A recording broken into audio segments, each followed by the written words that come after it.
In this short class, I'll show you how to work with gradient tool and to show possibilities that you can get from this basic Cinema 4D shader. Let's start from building our composition. I use MoGraph cloner, dropping sphere, going to grid array, some maybe 4 in height. Selecting cloner, going to MoGraph effector, we go into scale, maybe 0.5, then rotation, 360, 360, and 360. And now you don't see, and you can't see, is it rotated or not. We're going to display, hidden line, and now you see the rotation.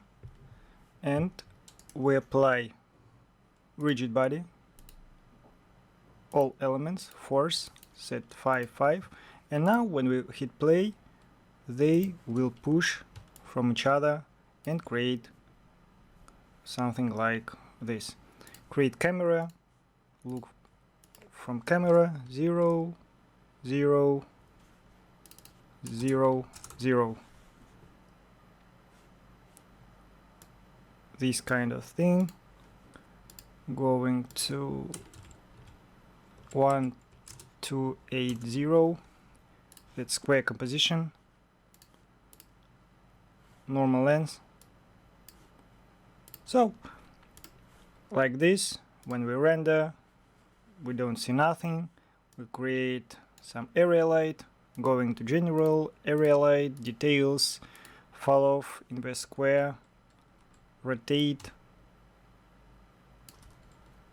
move up. I use hotkeys, E for move, R for rotate, T for scale. Move it in front, and I'll create big area light, showing in reflection, create base material, remove default specular, add Beckman, some roughness, and layer Fresnel, the electric, and preset, for example, PET. This is kind of plastic. So let's create something dark for checking. Maximize this viewport, hit render, and we'll see kind of like this. I want to lower the roughness. You'll see these dots, go into light, and hit add grain slow. Now we have smooth reflection, and these dots, I think this caused by low quality in sampling. I changed standard to physical because it's easier for me to set. Go into automatic, set threshold to 10. The lower this quality, the lower this stuff, the higher of quality we'll get. So 5, it's ultra great quality, 30 low quality. So I recommend to use 10. And we have blurriness and shadows. I up it a bit, and going here and change quick preview to all modes. Hit render, and now we'll see very clean result.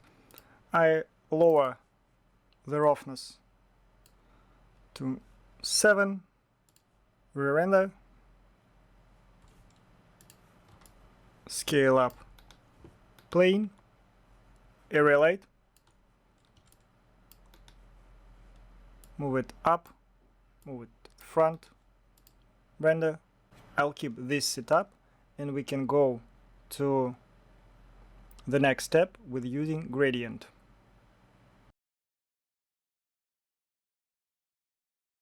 Now we're gonna work with our gradient, and for this I'll hit interactive render region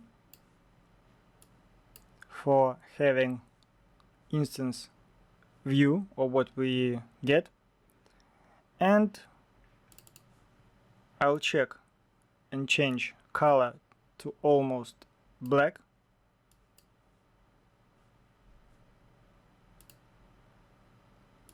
you'll see that reflectance set roughness to 7. Maybe we going and create another material, duplicate sphere. So I create a lot of spheres here and relaunch the simulation. Go into color, go into texture, go into gradient. You'll see that we get immediate response. Go into gradient, and set it interpolation to none. Distribute knots, and now we have kind of black and white gradient. This is very basic. Create another one. Duplicate, and now we have strips. And we can change the direction, for example, on V, vertical. Now we duplicate once again to another, so create few more elements, and material, go in here, relaunch simulation, change to diagonal, and in sphere we have this spiral stuff. Let me set to another sphere so it will be more visible. I think this is it. Let's change to red. Oh, here, yes. And now you'll see that we have some variation. But I'd like to go to colorize and change color here. So maybe to this purple. Now I duplicate gradient once again, assign to the new sphere,